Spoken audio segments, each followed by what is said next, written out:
Well, I was home over the weekend and I was able to get to 9 more of Iowa's wonderful counties.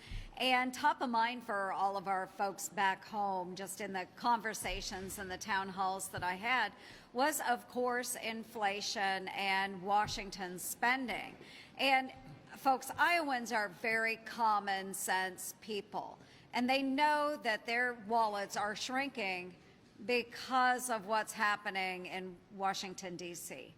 So again, they look to the nation's capital and they see this reckless spending, and all they feel is the impact to their own pocketbooks. And let me tell you, folks, they are not surprised. I am not surprised. None of us should be surprised when we see today that the cost of food and, of course, home cooling and heating, fuel prices, all of that continues to go up. So what we do know, again, being common sense folks, and so many people said it back home, they're like, you know, President Biden just needs to get to the table.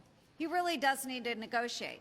They pointed out that this is the president that on day one said he was going to be the president that brings the parties together. And yet he refuses to actually negotiate, have those discussions with Speaker McCarthy. So Iowans are pretty smart. Just sit down, work it out, Mr. President. Come on, you can do that. So only in Washington, D.C. do we know and look to the future and think we can pay our bills with IOUs. And Iowans know better. They're not being duped.